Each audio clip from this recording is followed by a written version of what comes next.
기도 가운데 낙심이 밀려올 때 그때 어떻게 해야 될까에 대해서 오늘 함께 나누고 기도하는 시간을 갖겠습니다. 자, 여러분, 오늘 본문의 말씀 누가복음 18장의 말씀은 그 앞장과 연결이 되어 있습니다. 17장 중후반부부터 예수님은 일종의 종말론, 인자의 때, 이것에 대해서 아주 말씀을 심각하게 해주셨죠. 근데 이것이 오늘 본문과 무슨 연관이 있을까 싶은데요, 오늘 본문의 8절의 말씀을 보시면 이래요. 인자가 올 때에 세상에서 믿음을 보겠느냐. 아멘. 그러니까 오늘 이 비유의 가르침이 17장에서 쭉 이어왔던 인자의 날과 무관하지 않다 하는 걸 알게 되는 거죠. 여러분, 그 인자의 날, 그게 어떤 때라고 하였습니까? 노아의 때와 같다고, 롯의 때와 같다고. 세상은 말이죠, 지금도 우리가 극한 장마라 그러나요? 요즘에 특이한 용어가 나왔더라고요. 너무 막 이 국지성 이 폭우가 어느 정도 심각한지 막 극한이라고 표현을 하더라고요. 근데 이 홍수 심판, 노아의 시대 홍수 심판은 비교가 안 될 만한 엄청난 사건이었죠. 근데 방주문이 닫혀지는 순간까지 세상이 뭐예요? 시집가고 장가가고 집 사고 땅 사고. 천국은 마치 우리가 노래할 때는 집 팔고 냉장고 팔고 못 팔아서 천국을 사고자 하는 게 성도들의 마음이라면, 세상은 어떻게 될까요? 코앞까지 최후의 심판이 이르렀음에도 불구하고 사고 먹고 마시고 부어라 마셔라 하면서 진탕 놀아 제끼는 것이 이 세상의 모습이다라고 예수님께서 말씀을 하신 거예요. 그러니 그렇게 정말 혼탁한 세상을 살아갈 때 성도들이 뭐 해야 되겠냐는 거예요. 인자의 때를 우리는 넓게 잡으면 예수님이 이 땅에 오신 초림의 사건부터 다시 오실 재림의 때까지의 이 전 구간을 우리는 말세, 종말의 때라고 말을 하거든요. 왜냐하면 언제 주님 다시 오실는지 아는 이가 없으니, 그날이 도적같이 이른다고 말씀하셨으니까 마지막 결승선은 주님이 찍으면 우리가 그때구나 알 뿐이고, 항상 우리는 도적같이만 그 날을 앞두고 깨어있으라는 게 주님의 분부셨죠. 근데 그 깨어있음에 대한 표현이 뭘까요? 바로 기도라는 것이죠. 오늘 그래서 18장 1절의 말씀이 이렇습니다. 예수께서 그들에게 항상 기도하고 낙심하지 말아야 할 것을 비유로 말씀하여. 아멘. 그러니까 여기 여러분, 기도라고 하는 것이 무엇인가? 그냥 우리의 필요에만 다급해서 무엇을 주님 앞에 얻기 위한 하나의 도구와 방편만이 아니고요, 기도는 너무나 중요한 성도들의 신앙의 핵심인데, 그것은 인자의 때를 맞이하기 위하여, 세상으로서는 최후 심판의 날이고 하나님의 백성된 우리들에게는 하나님이 우리에게 건설해 주시는 새하늘과 새 땅이 개막되게 되는 그 날을 손꼽아 기다리면서 우리가 깨어있음에 대한 징표, 그게 바로 기도로 나타나야 된다라는 것이에요. 누가복음의 이 본문도 같이 한번 읽어보시죠.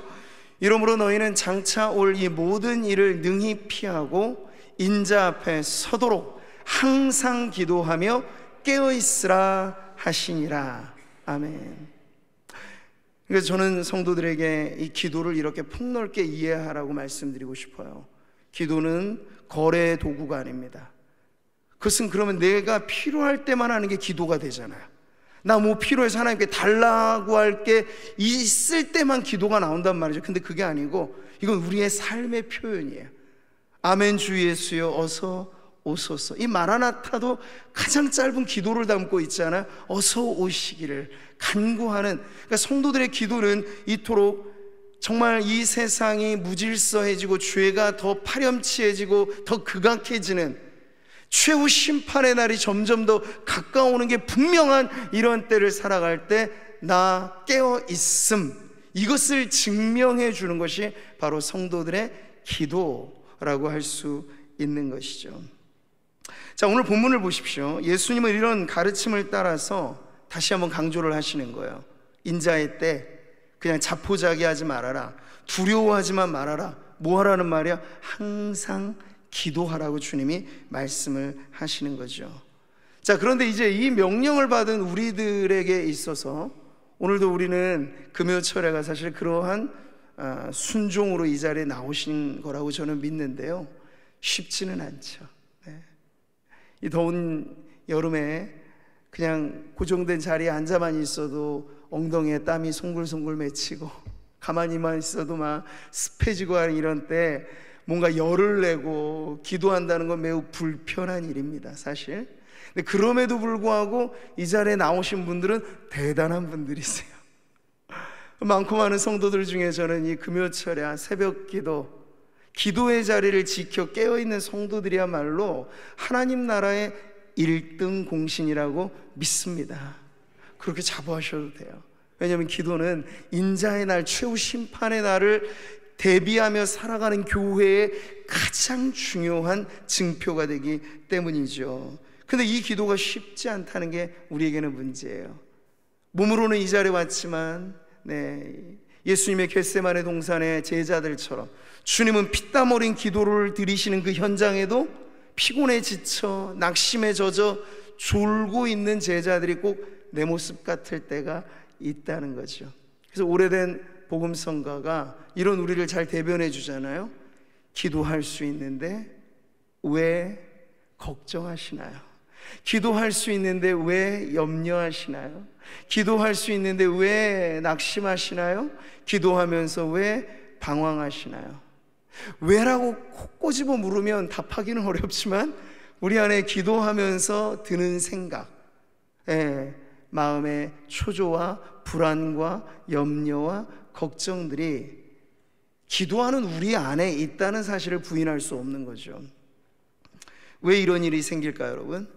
기도가 그냥 어느 종교에서 하듯이 중연불 외듯이 마음에 전혀 동요에 상관없이 동의에 상관없이 그냥 연불 외는 식으로만 한다 그러면 초조할 것도 걱정할 것도 없어요. 그냥 주수를 외우면 되니까. 근데 성경이 가르쳐주는 기도는 그게 아니잖아요. 마음으로부터 솟구쳐 나와서 입술은 그걸 거들 뿐이에요. 기도의 가장 중요한 핵심, 마음이 토하여지는 거죠. 근데 이 마음이 불안해서, 이 마음에 염려가 깃들어서 낙심이 생겨서 어렵게 되는 건 바로 연약한 우리의 마음의 문제라는 걸 성경은 가르쳐주고 있고요. 근데 오늘 예수님의 말씀이 먼저 우리에게 은혜롭게 와닿는 것은 뭐냐면 그 누구보다도 주님이 이런 우리를 아신다는 얘기죠. 우리의 마음의 초조와 불안과 기도는 반듯하게 드리는 것 같지만 마음의 믿음은 흔들거리고 있는 그 중심을 예수님은 아신다는 얘기입니다. 근데 아실 뿐만 아니라 이걸 다그치시거나 너 왜 마음이 지금 흔들리고 있어? 이렇게 비난하시기보다도 이렇게 기도하면서 낙심하고 기도하면서 걱정하고 기도하면서 방황하고 불안해하는 우리들에게 그래도 기도해야 할 이유를 오늘 이 비유를 통해서 가르쳐주고 계시다는 건 낙심하는 네 마음을 내가 안다. 그러나 주님이 격려하시면서 그래도 해야 할 것이 기도이니 한 번 더 힘을 내보렴, 이렇게 우리를 응원해 주시고 격려해 주시는 것이 오늘 이 말씀의 시작부터 우리에게 다가오는 은혜라고 하는 사실이에요. 여러분, 오늘 이 자리에 나오신 성도님들 중에도 정말 내 마음의 상태로는 어떤 기도, 그러니까 내 상황과 전혀 와닿지 않는 뭐 나라와 민족을 위해서, 열방을 위해서, 뭐 선교지를 위해서 기도하기가 우리의 마음이 너무 비좁아져 있는, 내 문제가 너무 발등에 떨어진 불길이 너무 거세서 그러기가 참 쉽지 않은 성도들이 왜 없겠습니까? 근데 여러분 아셔야 돼요. 그 마음마저도 주님이 아신다는 사실을. 그래서 그 마음마저도 어떻게 하셔요? 주님 앞에 내어드리세요. 흔들리는데 흔들리지 않는 척하지 않아도 된다는 거죠.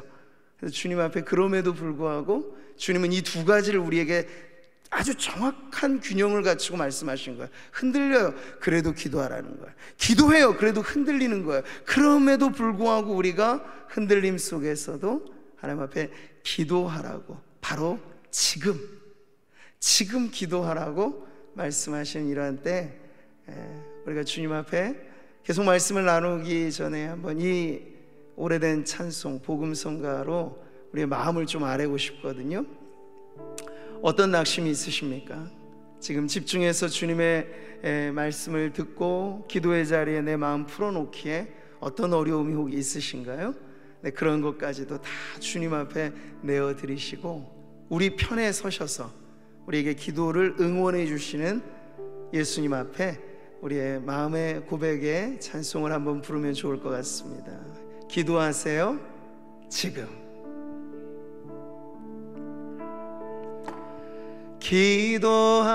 기도하세요. 지금 아직 포기하지 마세요. 주님 앞에 무릎 꿇고 겸손하게 기도해 보세요. 기도하세요. 지금 기도하세요. 지금 아직 포기하지 마세요.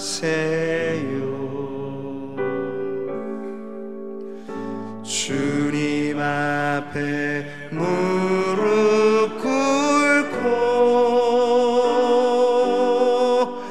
겸손하게 기도해 보세요. 지금 내 앞을 가로막는 어떤 문제 있다 해도 내 앞을 가로막는 장애물이 있다 해도 걱정하지 마세요. 기울어서지 마세요. 슬픔도 기쁨도 괴로움도 기도로 이겨낼 수 있잖아요.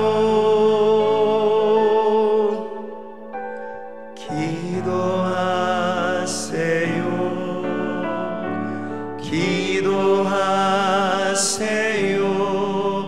주님은 당신 편입니다.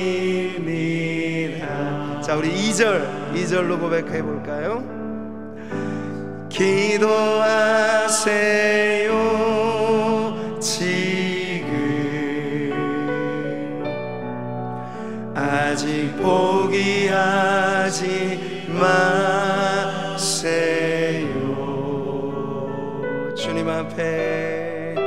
주님 앞에 무릎 꿇고 간절하게 기도해 보세요. 아멘. 하늘이 무너져도 절망하지 마세요. 주님 의지하세요. 믿음을 가지세요. 슬픔도 고통도 괴로움도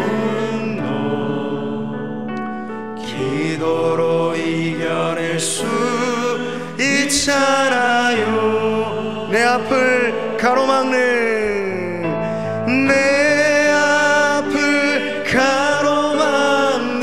장애물이 있다 해도 걱정하지 마세요. 돌아서지 마세요. 슬픔도 고통도 괴로움도 기도로 이겨낼 수 자, 하늘이 무너지는 절망적인 상황이 있을지라도 하늘이 무너져도 절망하지 마세요. 주님 의지하세요. 믿음을 가지세요. 슬픔도 고통도 괴로움도 기도로 이겨낼 수 있잖아요.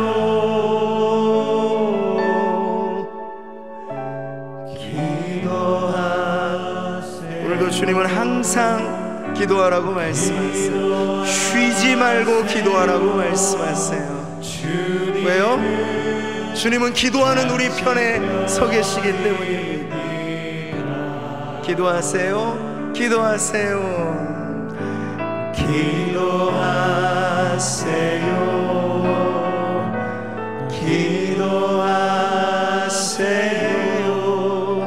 주님 누구 편이요? 당신 편입니다.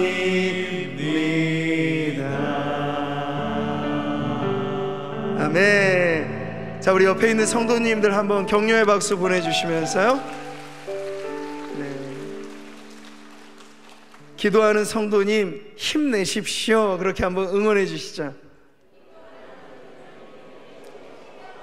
주님은 성도님의 편이십니다.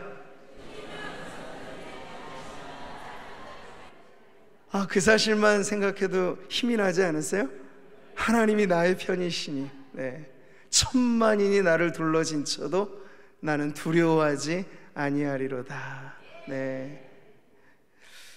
자, 오늘 본문에서 예수님께서 이렇게 기도 가운데 낙심이 밀려올 때 그때가 있다는 것을 이해하시고 그러한 성도들이 그럼에도 불구하고 기도할 이유를 가르쳐 주시는 거죠. 기도하라고 응원하신다는 거예요. 오늘 비유는 간단합니다. 이 비유엔 딱 두 인물만 등장해요. 근데 먼저 등장하는 인물이 누구죠? 근데 그 사람의 캐릭터가 매우 좋지 않아요. 어떤 도시에 하나님을 두려워하지 않고 사람을 무시하는 한 재판장이 있는데, 그러니까 위로는 하나님을 두려워하지 않아요. 그러니까 신을 믿지도 않고 인정하지도 않는, 사람들에게 대해서는 어떨까요? 자기 아래에 있는 사람은 모든 다 업신여기고 무시하고 깔보고, 그러니까 이런 사람이 지금 재판석에 앉아 있어요. 그것 자체가 참 뭔가 쉽지 않은 상황이구나라는 걸 보여주죠. 근데 예수님의 이 비유의 또 다른 주인공은요, 그러한 재판장에 비하면 너무나 열세에 있는, 너무나 비교하면 이 연약한 계층에 속해 있는 과부가 등장해요. 여러분, 그 당시 과부라는 건 취약계층의 대표였어요.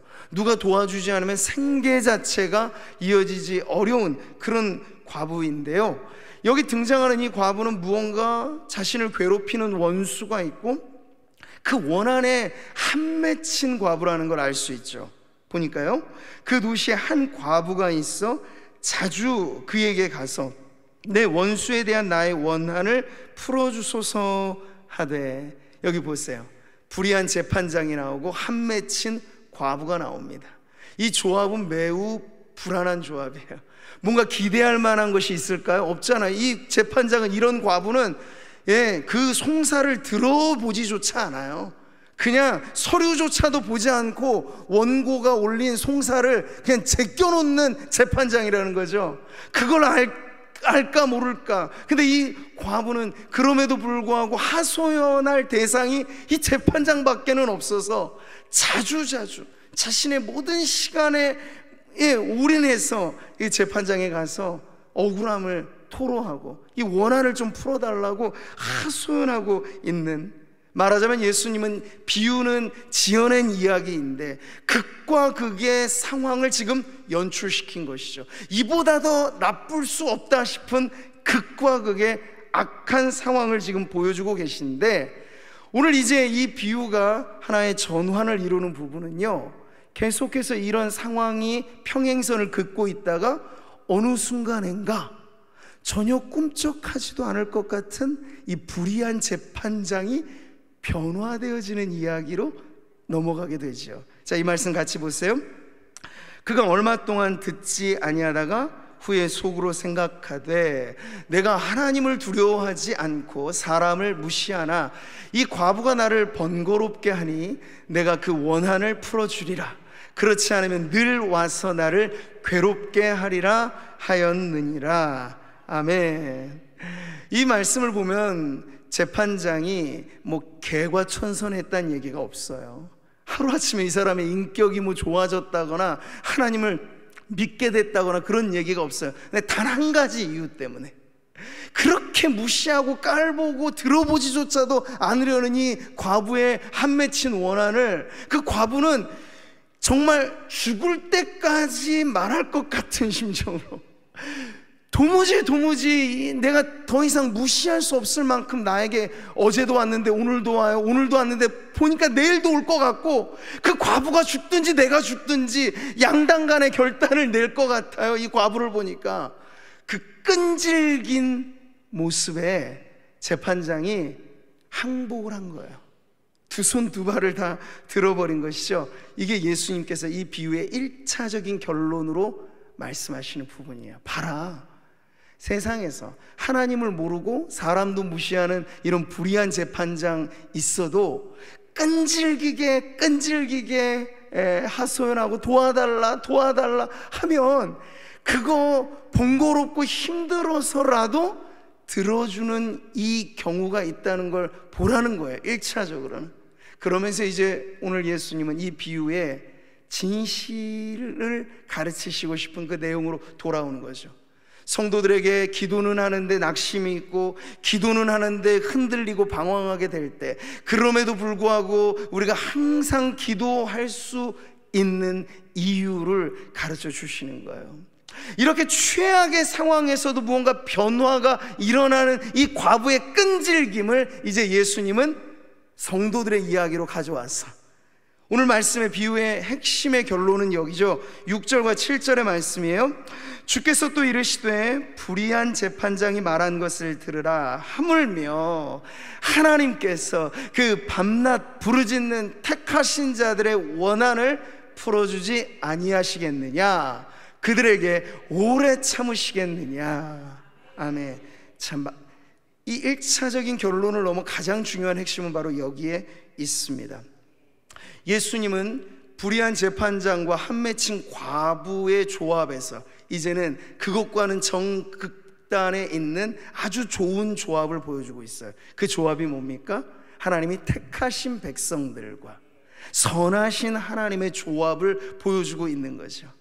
기도란 무엇인가? 이제 우리가 생각하며 결론을 맺어야 될 게 있어요. 사랑하는 성도 여러분, 여러분은 하나님께서 예수 그리스도를 믿음으로 말미암아 하나님의 자녀 삼아 주심을 믿으십니까? 제가 이번 주 중에 말기 암 판정을 받아서 정말 기도밖에는 답이 없고, 그 모든 것을 주님 앞에 내어놓고 기도하는 성도님의 가정에 찾아가서 신방하며 말씀을 전할 때 다른 것 아니에요. 물론 주님이 허락하시면 인생의 마지막 벼랑 끝에서도 주님이 건져내시면 암덩어리도 떨어지고 기적과, 아니 세상이 말하는 어떤 초자연적인 기적도 저는 일어나리라고 믿습니다. 지금도 믿음의 기도는 병든 자를 고친다는 걸 믿습니다. 근데 그보다 더 중요한 사실이 있어서 제가 그걸 먼저 일러드렸어요. 병 중에 고침받는 치병도 기적이지만 우리에게 이미 찾아온 기적이 있다. 기적 중에 기적이 있다. 그건 예수님이 우리의 구원자가 되셔서 나를 믿는 자는 죽어도 살겠고 살아서 나를 믿는 자는 영원히 죽지 아니하리라고 우리에게 이미 영생을 선물로 주신 것, 이게 기적 중에 기적이라고 제가 이 말씀을 전하니까요, 그 성도님이 만면의 기쁨을 가지고 믿는데요. 언제 이 세상에 사실 마지막 종말의 때가 오는지는 누구도 몰라요. 사실 우리 모두가 다 하나님만 아시고 우리는 모르는 우리의 인생의 날을 받아두고 살아가는 우리들이죠. 그게 촉박하게 느껴지는 경우와 느슨하게 여겨지는 차이가 있을 뿐, 저와 여러분 모두도 날 받아두고 살아가는 건 똑같습니다. 근데 정말 이런 우리들에게 중요한 건 뭘까요? 하루 더 연장하고 몇 년 더 살고 이것도 복이겠습니다만, 더 중요한 축복은 영생의 복을 우리가 이미 소유하고 있는가? 하나님의 자녀로 거듭나셨나요? 이 질문에 여러분 답이 있으셔야 된다는 거예요. 그러면 기도는 어떻게 여겨지느냐? 하나님이 택하신 백성이요, 하나님이 사랑하시는 자녀들의 부르짖음이 하나님 앞에 들려지는 기도가 된다는 것이죠. 그 기도를 하나님이 어떻게 다루신다고요? 불의한 재판장처럼 무시하십니까? 제껴두십니까?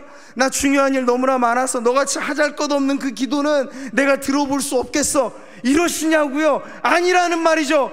귀 기울여 들으십니다. 나의 작은 신음에도 응답하십니다.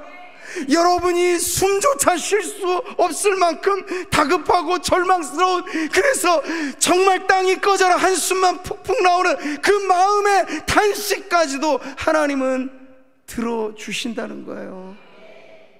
여러분, 오늘 말씀의 이 결론은요, 그래서 우리가 기도하다 낙심이 있을 수 있어요. 주님도 이해하셔요. 근데 그럴 때, 낙심이 밀려올 때 기도를 그만두면 여러분 안 된다는 거예요. 인자의 때가 가까이 오고 우리의 인생의 종말의 때도 가까이 오는, 언제 마주칠지 모를 이 절체절명의 순간에 우리가 기도하지 않는다는 건 우리의 성도로서의 삶을 포기하겠다는 것인데, 여러분, 가장 무서운 죄는 무엇입니까? 하나님이 포기하지 않는 인생을 내가 포기하는 거야. 그래서는 안 되는데 말이죠. 하나님이 오늘 우리에게도 기회를 주셨습니다. 살아있음의 기회, 기도할 수 있음의 기회, 주님의 몸된 교회에 속해 있음의 기회, 기도하는 자리에 나와 있음의 기회, 이 모든 기회를 여러분 끌어안고, 마음이 흔들리고 요동치고 내키지 않고 어려워도 죽을 힘을 다해서 해야 될 것 기도라 믿으시고, 그 기도를 드릴 때 우리 하나님은 어떤 분이신가 귀 기울여 들으시고, 선하신 주님이 오래 참지 않으신다고 말씀하시는 거예요. 문제는 우리가 절망적인 상황에 놓여 있을 때 하루가 1년처럼 길게 느껴지는 우리의 체감 시간의 고통이 우리를 헷갈리게 만들 뿐이에요. 그러나 제가 이 말씀을 묵상하면서 곰곰이 생각해 보니, 우리보다 앞서 천국에 이른 성도들이 과연 지상에서 그들이 했던 모든 기도에 대하여 어찌 말할까?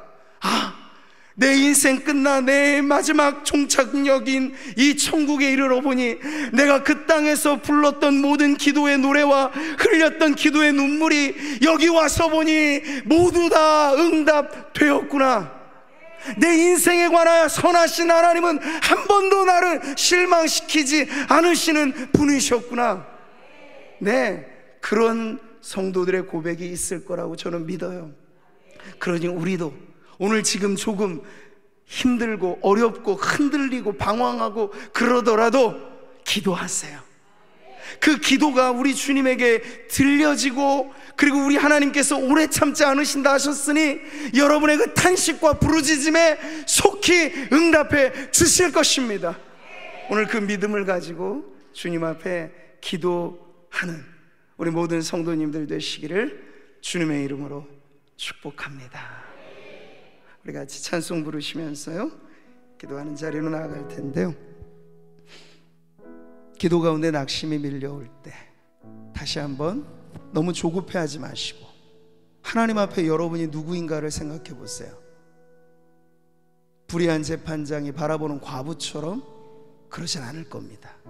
택하신 하나님의 자녀들, 우리를 얼마나 사랑하셨든지 독생자까지 아낌없이 주시는, 그래서 주님은 말씀하시는 거예요. 그 아들까지 주시니가 무엇을 아깝게 여기시겠느냐고. 여러분, 결국 오늘 이 말씀은 믿음의 결론으로 가자. 오늘 우리 안에 이 믿음이 있기를 바랍니다. 나는 하나님의 택하신 자녀요, 하나님은 나의 좋으신 아버지이시니 오늘도 내가 어떤 기도로 주님 앞에 나아가든지 주님은 내 기도를 들으시고 속히 응답해 주시리라. 그 믿음으로요 우리 주님 앞에 같이 이 찬송으로 기도하는 자리에 나아가도록 하겠습니다.